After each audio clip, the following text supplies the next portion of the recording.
तस्मै संव्यभजत् सः अन्नं तस्मै संव्यभजत् सोन्नम्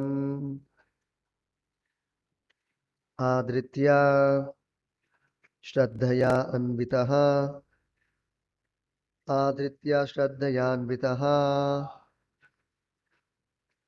हरिं सर्वत्र सम्पश्यन्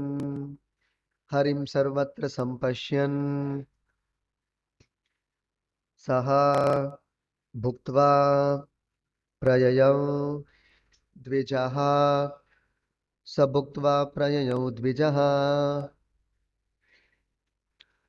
तस्मै संव्यभजत् सोन्नम् आदृत्य श्रद्धयान्वितः हरिं सर्वत्र सम्पश्यन्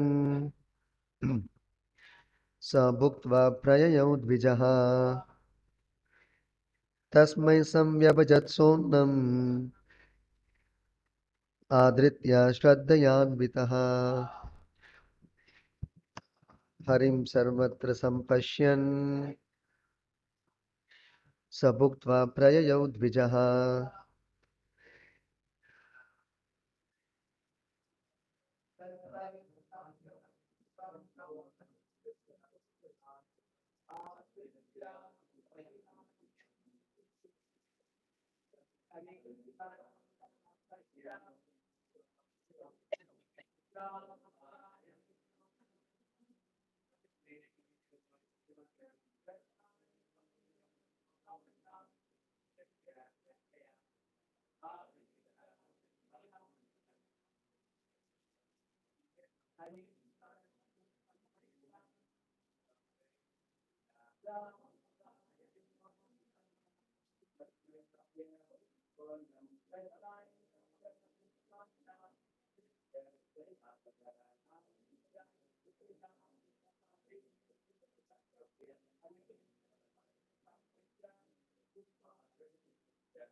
तस्मै unto him the Brahmana Samvyabhajat after dividing gave his share Saha he Rantideva Annam the food Adritya with great respect Shraddhaya Anvitaha and with faith Harim the Supreme Lord Sarvatra everywhere or in the heart of every living being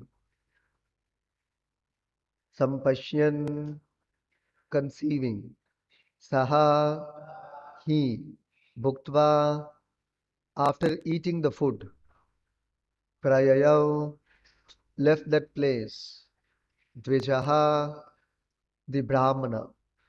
Translation and purport by His Divine Grace Srila Charana Bhakti Vedanta Swami Srila Prabhupada Ki Jai. Translation. Because Ranti Deva perceived the presence of the Supreme Godhead everywhere and in every living entity, he received the guest with faith and respect and gave him a share of the food. The Brahmana guest ate his share and then went away. Can you repeat the translation? Because Ranti Deva perceived the presence of the Supreme Godhead everywhere and in every living entity, he received the guest with faith and respect and gave him a share of the food. The Brahmana guest ate his share and then went away. Purport. Ranti Deva perceived the presence of the Supreme Personality of Godhead in every living being. But he never thought that because the Supreme Lord is present in every living being must be God. Nor did he distinguish between one living being and another. He perceived the presence of the Lord both in the Brahmana and in the Chandala. This is the true vision of equality as confirmed by the Lord Himself in Bhagavad Gita 5.18. Vidya Vinaya Sampanne Brahmane Gavihastini Shuni Chaiva Shupake Cha Pandita Samadarshinaha. The humble sage, by virtue of true knowledge, sees with equal vision a learned and gentle Brahmana, a cow, an elephant, a dog, and a dog-eater, outcast. A Pandita or learned person perceives the presence of the Supreme Personality of Godhead in every living being. Therefore, although it has now become fashionable to give preference to the so-called Daridra Narayana or poor Narayana, Rantideva had no reason to give preference to any one person. The idea that because Narayana is present in the heart of one who is Daridra or poor, the poor man should be called Daridra Narayana is a wrong conception. By such logic, because the Lord is present within the hearts of the dogs and hogs, the dogs and hogs would also be Narayana. One should not mistakenly think that Rantideva subscribed to this view. Rather, he saw everyone as part of the Supreme Personality of Godhead. Hari Sambandhi Vastunaha. It is not that everyone is the Supreme Godhead. Such a theory, which is propounded by the Mayavada philosophy, is always misleading, and Rantideva would never have accepted it. Thus ends the Bhaktivedanta purport and translation to Canto 9, Chapter 21, text number 6 of Srimad Bhagavatam. Om Ajnanatimirandasya Jnananjanashalakaya Chakshurunmilitam Yena Tasmai Shri Gurave Namaha Namah Vishnu Padaya Krishna Preshtaya Bhutale Srimate Bhakti Vedanta Swami Niti Namine Namaste Saraswate Deve Gauravani Pracharine Nirvishesha Shunyavadi Paschati Deshatarine Jai Shri Krishna Chaitanya Prabhu Nityananda Shri Advaita Gadadhara Shri Vasari Gaura Bhakta Vrinda Hare Krishna Krishna Krishna Hare Hare Hare Rama Rama Rama Hare Hare.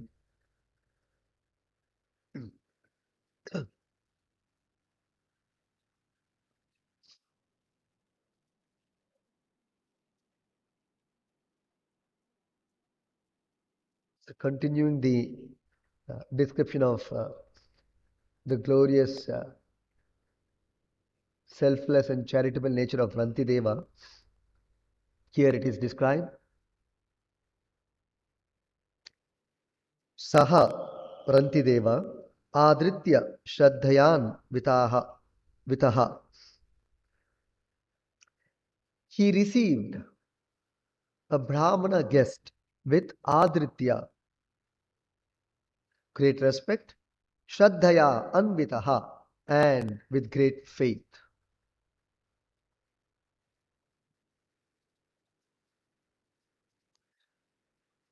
And after receiving him with great respect and faith, what did he do with this Brahmana? Tasmai, onto this Brahmana, Samvyabhajat Saha Annam. To the Brahmana, Tasmai, Samvyabhajat, he divided his own share of food, Annam, and delivered it onto this Brahmana.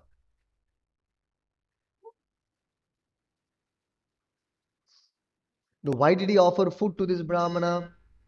What was his thought? It is said, Hari Sarvatra Sampashyan, because he saw the presence of the Supreme Lord in everyone's heart. Therefore, he gave equal respect. As one gives respect to the Supreme Lord, one also should give respect to the Lord's part and parcel, namely the living beings. Therefore, seeing the Supreme Lord in the heart of the Brahmana, he received him with great respect and faith and offered him a share of his food. So, Sabhuktva prayayau dvijaha, this Brahmana dvijaha, saha bhuktva, after partaking the share of his food, prayayau, he left the place.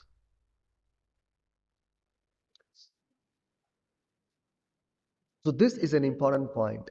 When one comes to the point of being able to perceive the presence of the Lord everywhere and in every living entity, then you have achieved the perfectional stage of spiritual life, perfectional stage of human life, perfectional stage of self-realization. Being able to perceive the presence of the Supreme Personality of Godhead in every living being.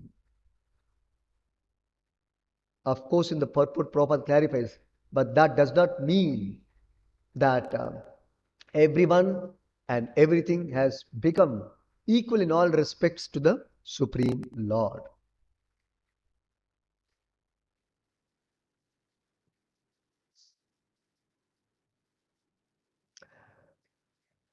Now,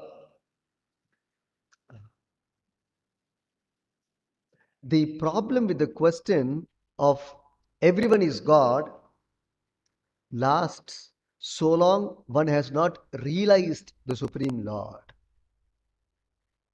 It's a very common thing uh, which is uh, taken as a default statement by everyone in this world today, practically by everyone in this world today. Everyone is God, everything is God. No, that is not agreed. At least by Srimad Bhagavatam and followers of Bhagavata. But we see the connection of everyone and everything with the Supreme Lord. And we also see the presence of the Lord in everyone and in everything. But that does not mean everything is equal to God or everyone is equal to God in all respects. It's a very important conclusion of the Bhagavata school, accepted by all Vedic authorities, beginning from Lord Brahma down to Narada, Vyasa, Madhva, Sripada Ramanuja, all great Vedic authorities.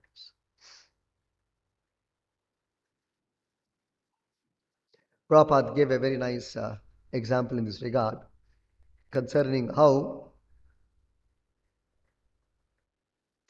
everything is God, but God is not everything. Krishna speaks about this point in the Bhagavad Gita also.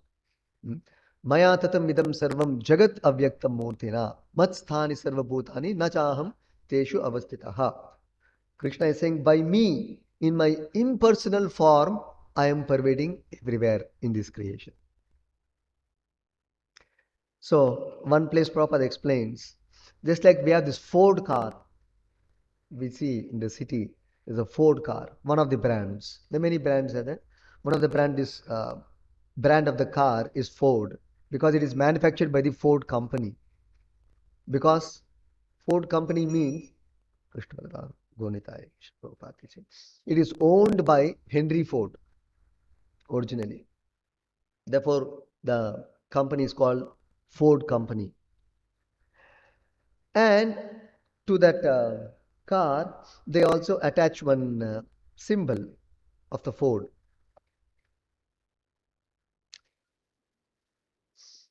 Now, when you see the car with the symbol Ford, what does it indicate? Does it mean you are seeing the owner of that Ford car? No. But you're seeing his car, his company's car.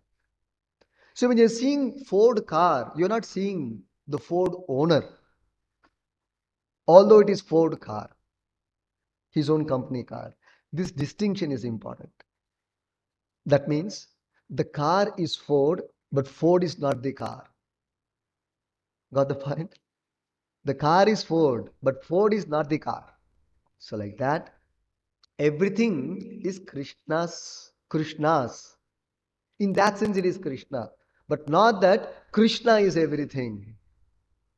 As we say, a famous atheistic saying uh, by one atheistic Swami, a very famous understanding. which has got somehow deep rooted in everybody's understanding. Pattar pooje hari mile, to me puja pahad. You heard this? It's a very popular saying. Pattar pooje hari mile. People say the argument is you worship a stone and therefore you're saying you got Hari or God. So pattar pooje hari mile, to me puja pahad. Then worship stone. Meaning, why worship the deity in the temple? Because deity is a stone, right? So the bhaktas or the devotees are saying, I worship God in the temple, meaning stone in the temple, and I'm saying I got God. Then you can as well worship any stone on the road. We have a huge construction going on. Huge amount of jelly is lying. And eventually bricks and stones also will come. So if I am worshipping one kind of stone in the altar and I am saying I am connecting with God, could worship any stone. So this is an atheistic argument. This is not true. That is why this has to be understood. Everything is God's, not God.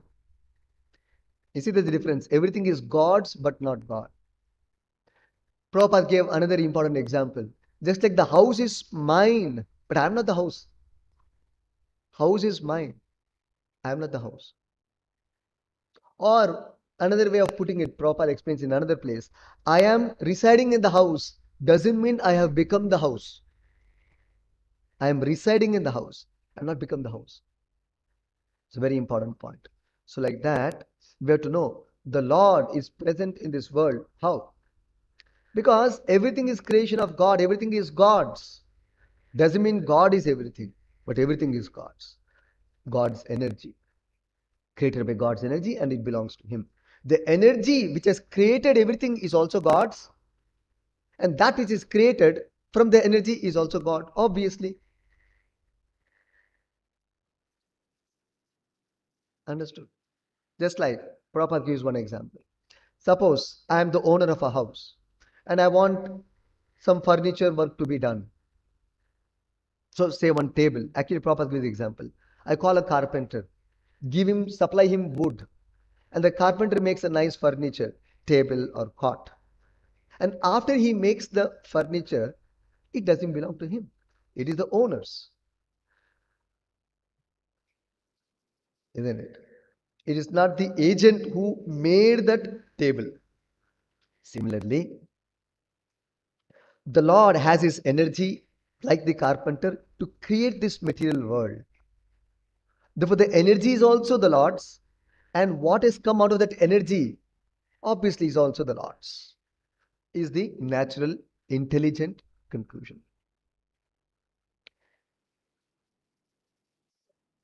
So, coming back here, uh, so everything is God's, but not God. God is not everything. This has to be understood. This is what Ranti Deva has understood and realized.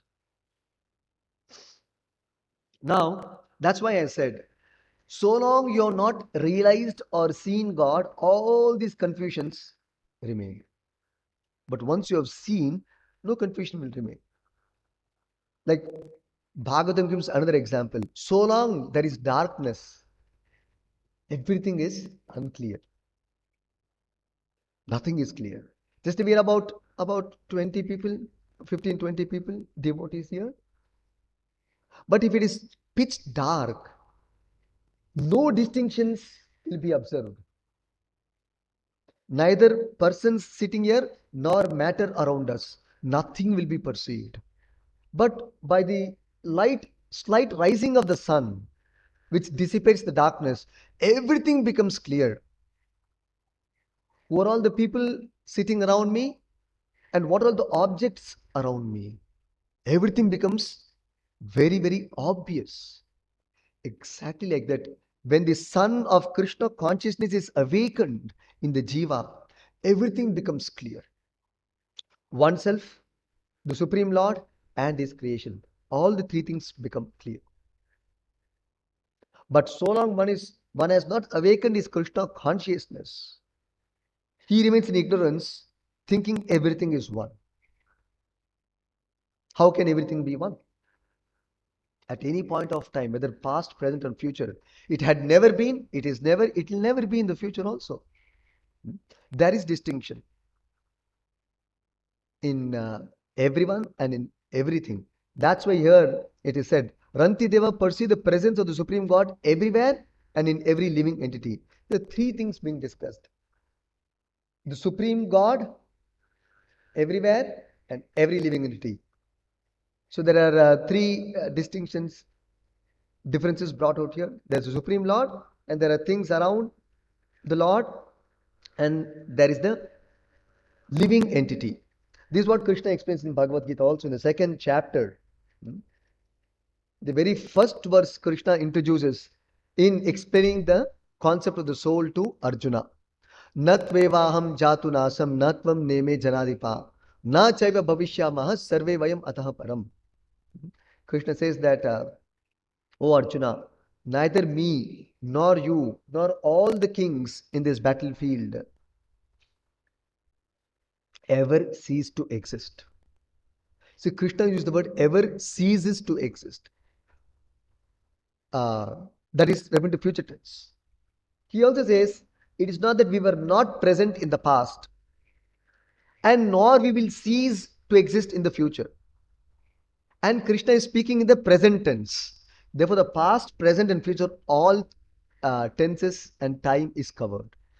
That means in the past and in the present and the future, never like everybody had been one. Krishna, if you study English grammar, first person, second person, third person, Krishna has used all the three in the same verse. Never was there a time when I, nor you, nor all the kings assembled in the battlefield. He used all the three persons. So where the question of everything being one. Even taking from the words of the Supreme Authority, Krishna himself. Therefore, the Mayavadi theory is very, very misleading, which says that only in the present there is distinction. Neither was this distinction in the past nor in the future. This is Mayavadi's explanation. In the past, everyone had been one. Future also, everything and everyone will become one. Only in the present temporary period, there is a distinction of matter and spirit and everything around us and different living beings. This is a false argument. It doesn't exist.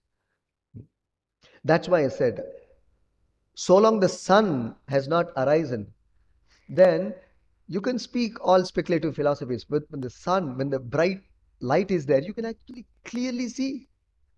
It is directly perceivable. Therefore, Krishna used the word pratyaksha avagamam dharmyam.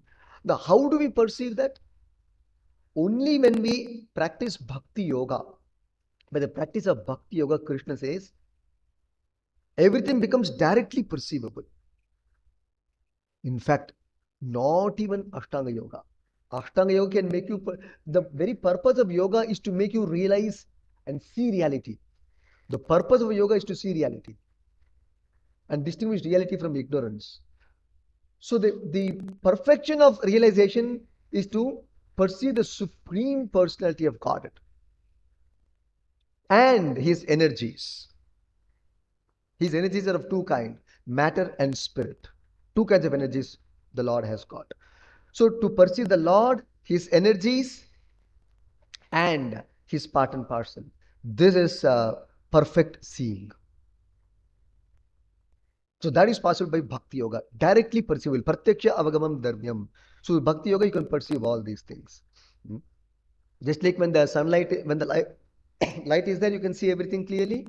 When Bhakti Yoga, we apply to Bhakti Yoga principles, as described in Bhagavad Gita and Bhagavatam, we can see everything very clearly, crystal clear.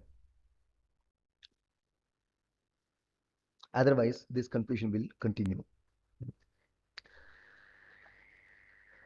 Now, the only question will remain that, okay, we understand that the Lord is there, creation is there, and we jivas, the part and parcel is there. Then what is the difference between us and the Lord?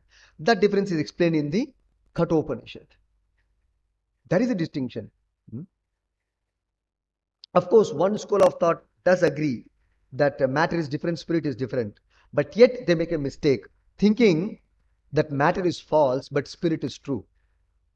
Again, there is a mistake. It's like matter is not false, matter is true. Matter is not false. When the source or the absolute truth from which everything is coming is truth, whatever emanates from the absolute truth is also truth, is Bhagavatam's conclusion. If absolute truth is truth, then whatever is the creation of absolute truth is also must be truth. How it can be false? But if absolute truth is false, then everything of coming from that is also false. That's why you see the word Prabhupada coined absolute truth. It's not absolute false. There is nothing like absolute false. Absolute truth. There's no absolute false. So therefore, it's a wrong understanding.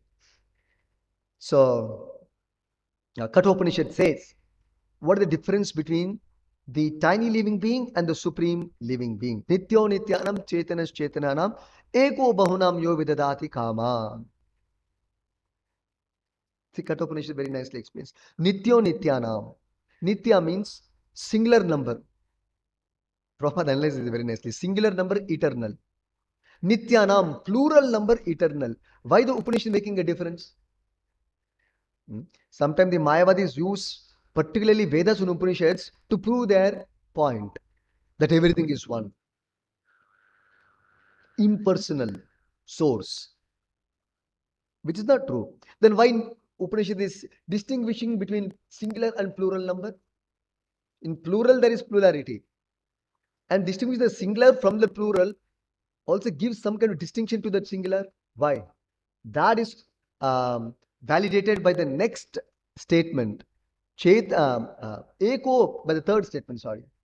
Eko bahunamyo vidadati kaman. I'll come to that little late. So there's singular number eternal and there is plural number eternal. Eternals. What category they belong to? Are they a spirit or matter? Chetanas chetananam. The singular number eternal is chetana, consciousness, and the plural number eternal is also consciousness. They are also conscious beings. That means whether the Lord or his part and parcels, all are conscious beings, not matter, jada. They are conscious beings. Okay. Having concluded that, next point is what is the distinction between this one singular number, of course singular is one, singular number, and the plural eternals. What is the distinction? That eka, this bahu, see again it is distinguished third time, that eka, singular and conscious being and eternal being. Eka bahu, this plural, conscious, eternal beings. Bahunam yo vidadati kaman. He is supplying all the needs of this plural number living beings. That means there is one Lord who is supplying the needs of unlimited living beings. And naturally, because he is the supplier, he becomes the master. The one who is the maintainer is the master. One who is maintained naturally becomes subordinate. Moment you receive or ask something, you are in a lower position, right? Obviously. Just like there is a king and there are subjects of the king. The subjects depend on the king, therefore they go to the kingdom and then they ask, my lord, please help us, please give us some money, some help, isn't it? So moment you ask, you are already in a subordinate position. Moment you are in a receiving side, not only money, could be knowledge, could be existence, anything. Like that, if you see, the Supreme Lord is supplying not only one's necessities, the very life breath, existence is a prasada of that one singular eternal. If you're existing today, even to argue whether this way or that way, even the very possibility of arguing is being made possible by him. You have to exist, no, even to argue. And if you have to exist, he has to provide for your existence air, light, food, and all the necessities of life needed for existence. Once the need of existence is met, you require intelligence to use them intelligently and develop one's existence to higher levels. even for possessing intelligence, is also supplied by the Supreme Lord. So you are actually dependent on all ways and means from that singular eternal for your material existence. And even for your spiritual existence, you are dependent on Him. By His grace, only you can advance spiritually and you can progress materially. So by all ways and means, you are actually completely dependent on that Supreme Lord who's supplying all your necessities and needs, both material and spiritual. Therefore, the conclusion is He is the master. You are not equal to that master because you are not supplying to everybody in the universe. You don't create this Panchabhuta. You don't create all the jivas, nor you created all the necessities of the jivas. Then how are you the supreme? Interestingly and importantly, even your individual need itself is supplied by that Supreme Lord. So how are you the supreme? On what basis are we declaring that one individual becomes the supreme? So it's a fallacy in one's logical thinking. It's a skewed thinking. It's a wrong thinking, a wrong conception. So this is what the Kathopanishad is saying. Further, if you refer to Vedic literatures, you can see many references. Even the Shvetashvatar Upanishad makes a distinction of the soul and the super soul. There are two entities, living entities. It's not that everything is same. And they're eternally existing, even according to the Upanishads. Therefore, the Mayavadis pick up only one part of the Upanishads and give their own interpretations, without referring to the actual interpretations, actual meaning. So that is the defect of the Mayavadi way of understanding. Mayavadi way of understanding is interpreting, but the Vedic way of understanding is direct understanding. This is what Chaitanya Mahaprabhu explained. He said, the beauty in understanding Vedic knowledge is you should directly take the meaning from the Veda. Interpretation, Lord Chaitanya says, is needed only when things are not very clear and obvious.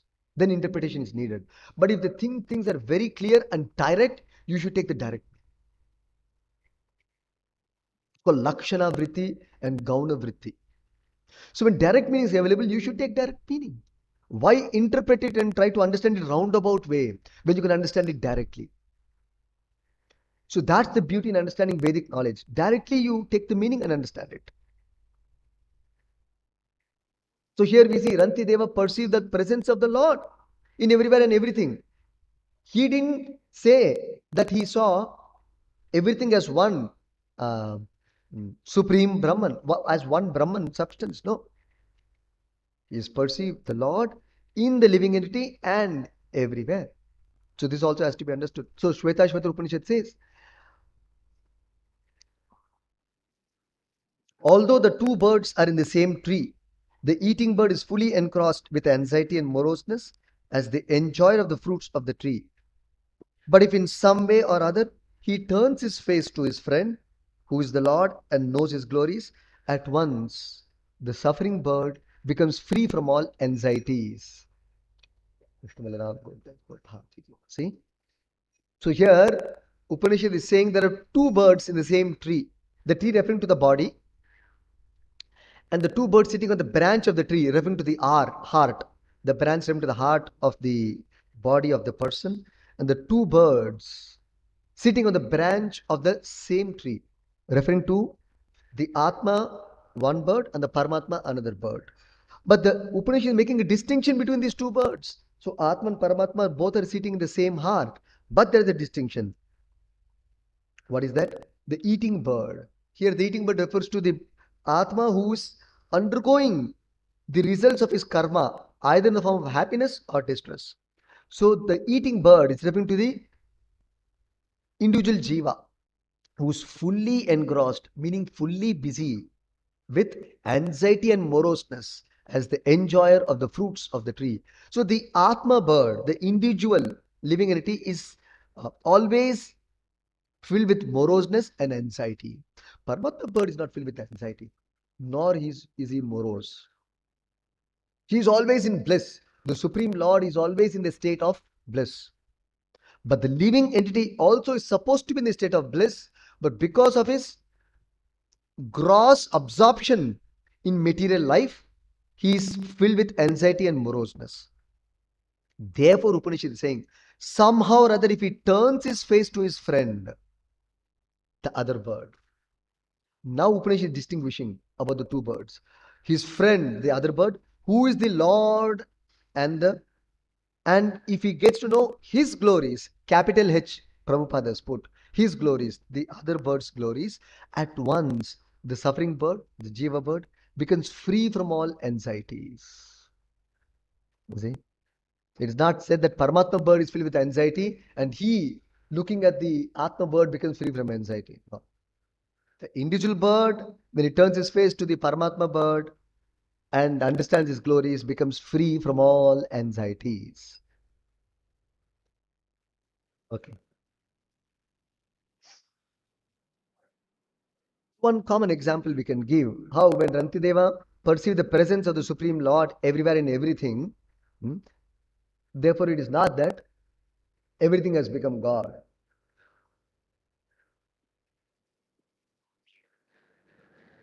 That's why Prabhupada gives the example of the purport. The idea that because Narayana is present in the heart of everyone, of one who is a Daridra or poor, does not mean the poor man should be called as Daridra Narayan. Then the Lord is also present in the animals, dogs and hogs. Does it mean that dogs and hogs are also Narayana? This is a wrong conception and conclusion.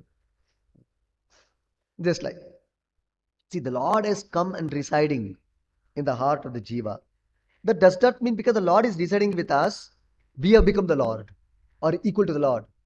What is this logic? Where are we getting this logic from? Just like saying, suppose the Prime Minister has come to your home. Does it mean you have become Prime Minister? Does it mean you have become Prime Minister? Prime Minister came to your home to visit you. Does it mean you have become the Prime Minister just because he's sitting next to you? Okay, Prime Minister is sitting next to me on a stage program. Does it mean I am equal to the Prime Minister because I'm the same footing, same chair? I become equal to the Prime Minister? How do I become? What is my qualification to become Prime Minister? Just because sitting next to the Prime Minister, I become a Prime Minister? Like that, in the courtroom, there's a judge, there's a lawyer, and there are the clients, the plaintiffs and the defendants. You think all are same? Or you think the lawyer and the judge both are same? Just because in the same courtroom? So there's always distinction made at every moment, every level. This is common sense. With little use of intelligence, we can understand this. So, just because the Lord is residing with us out of his kindness, just like Prime Minister came for a stage program, we are such a small person. But out of his kindness, he came to your stage program. And now you declare you're equal to the Prime Minister. How are you equal to the Prime Minister? You're not equal to the Prime Minister. You can, how do you know? Very simple. Suppose you make a statement, Prime Minister makes a statement. You give an order. Prime Minister gives an order. Whose order will be executed? Suppose the Prime Minister makes a statement in the stage program. I order all the army line up. There is some danger. All the army and the generals will line up there. And you order all the army generals, please line up. Nobody is going to bother. So you can know for sure. You don't have power. He has power. He yields power. So like that you can understand in so many ways. As much as you're not the Prime Minister, you're not the Supreme Lord. Just because he is present with us. As the Prabhupada always said, Prabhupada's famous example, that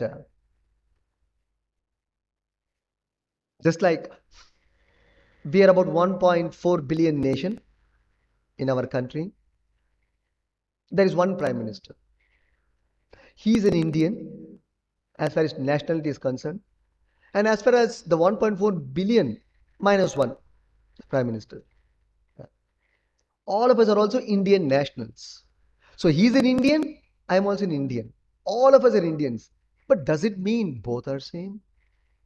So Prime Minister will say when he goes to America, I'm an Indian national. You also may go to America and say, I'm an Indian national. When you say, when he says, is there a distinction or both are same? So world of difference. He is the Prime Minister. He is leading the entire country and all the citizens. We are led, we are directed. He is directing. So that's the difference.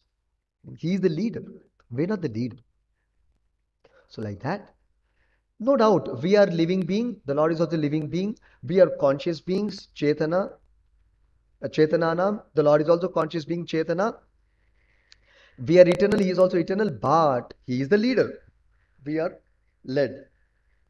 That distinction has to be understood.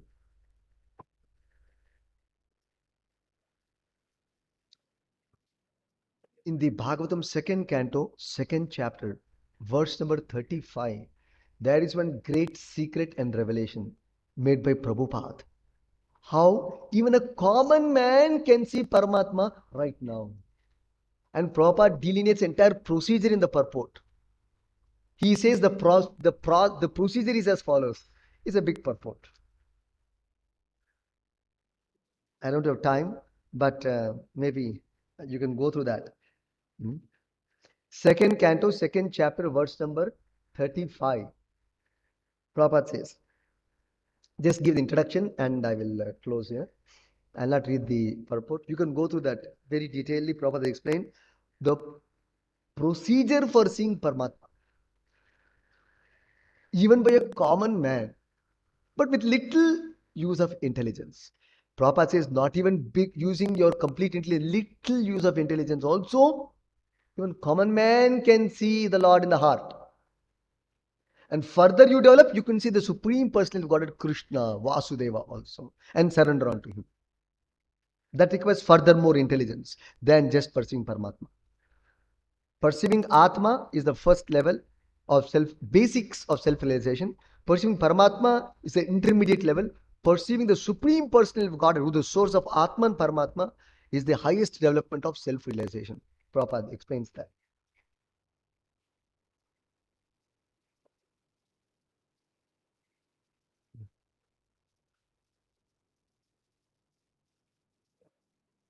The Lord is not perceivable by our present materialized senses. But when one is convinced of the presence of the Lord by a practical service attitude, there is a revelation by the Lord's mercy. And such a pure devotee of the Lord can perceive the Lord's presence always and everywhere. He can perceive that intelligence is the form direction of the Paramatma, plenary portion of the personality of Godhead. So Prabhupada distinguishes Paramatma and personal Godhead. Because Krishna distinguishes in the 15th chapter, the entire 15th chapter, if you read, you will know Krishna distinguishes himself from Paramatma. Anyway, so Paramatma you can perceive by the direction, by the intelligence feature, you can perceive Paramatma. So the presence of Paramatma in everyone's company is not very difficult to realize. Even for the common man, the procedure is as follows. And Prabhupada explains. You can go through that. So Ranti Deva, because he was able to see not Paramatma, the Supreme Personal God directly in everyone's heart, naturally he treats him with all kindness and mercy and faith and respect. Therefore, the simplest thing is to share his food. And the Brahmana was very happy, ate his share of food and went away. So we'll stop here. Granthrat Srimad Bhagavatam ki jai. Prabhupada ki jai.